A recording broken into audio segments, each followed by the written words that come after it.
Sir ఇప్పుడు మనము పండించింది ఒక ఎత్తు, ఇప్పుడు ఈ ఉన్నదాన్ని మనం ఏం చేయాలంటే దీన్ని అదే ఒక్కొక్క రైతు ఒక్కొక్క రకంగా చేస్తాడు. సరే ఇది పండించినాము, మనం కళ్ళం మీద ఆరబోసినప్పుడు ఏం చేయాలంటే ఒక 3-4 రోజుల తర్వాత మళ్ళీ తిరిగేసుకున్నాడు ఒకటి మెయిన్.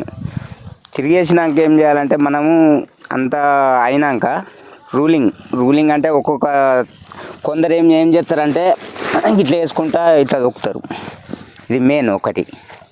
కొందరేమో ఇక మా కాడ విషయం ఏంటిదంటే నా రోలరు అది ఉంది అట్లా ఇట్లా దొబ్బినప్పుడు ఏమవుతుందంటే ఇట్లా పట్టి వచ్చే అవకాశం ఉంటుంది. ప్లస్ ఇగో ఇట్లా రావాలి, ఈ రకంగా వచ్చినప్పుడు దీన్ని మళ్ళీ మర్రేసుకొని ఒకరోజు ఇట్లా కినా రూలింగ్ చేసినాక ఒకరోజు ఉంచినాక మళ్ళీ మన చేతులతోటి ఇగో ఇట్లా ఇట్లా వేసుకోవాలి. వేసుకొని మళ్ళీ ఒక రౌండ్ మళ్ళీ ఒకసారి రూలింగ్ చేయాలి. రూలింగ్ చేసినప్పుడు మళ్ళీ రూలింగ్ చేసినాక ఇక మళ్ళీ అంత అయిపోయినాక ఇక మాకి అయితే ఇట్లా కట్టలు ఇట్లా నీట్గా ఇట్లా యోగింత మందం, ఒక మనిషి పట్టే మందం ఇట్లా ఈ గ్రేడింగ్ విషయంలో కూడా ఇటువంటి తాలుగాయ అనేది అసలు మెయిన్గా ఉండదు. మెయిన్ అనేది ఇక అలా ఆడికి పోయినాక మార్కెట్లో వాళ్ళకు ఒక్క చేతికి గిరాచ్చినా కానీ 1000 నుంచి 2000 దాకా తీసేస్తారు. అదేంటంటే మామూలుగా గ్రేడింగ్ విషయంలో మాత్రం మనం రైతులు చూసేది అంటే మెయిన్ గ్రేడింగ్ చేసుకొని పట్టి బాగున్నదనుకో రేట్ టు రేట్ పోతుంది. అది ఖచ్చితంగా హై రేటు. రవి కానీ ఏ సీడ్ పెట్టుకున్నా కానీ గ్రేడింగ్ విషయంలో మాత్రం బ్రహ్మాండంగా గ్రేడింగ్ చేసుకోవాలి. ఇటువంటి తాలుగాయ అనేది ఒక్కటి కూడా రావద్దు. ఇట్లున్నది అనుకో మనం వాడ దగ్గరుండి ఇట్లా తుంచేసుకుంటే అది ఉంటుంది.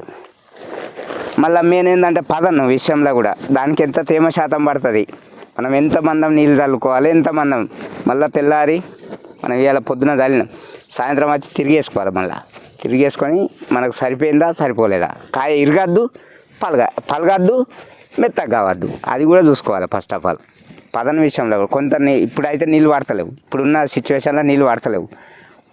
ఇంకా ఎండలు ముదిరిన వల్ల నీళ్ళు కొంచెం చల్లకపోతే ఇది ఏంటంటే పలుగుతుంది, పలిగినా డ్యామేజే. మనకు పట్టి రావాలంటే మామూలుగా ఉండాలి పదన. అది నాకు తెలిసిన మట్టికి ఇది. ఇక కింట అంటే దాన్ని బట్టి సార్, అది ఒకప్పుడు మనకు కాయ ఎట్లా బలబల అంటుంది, దాన్ని బట్టి మనం చూసుకోవాలి.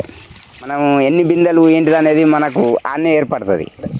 సుమారుగా కింటకి వచ్చేసి 5-6 లీటర్లు అట్లా చల్లుకోవాలి.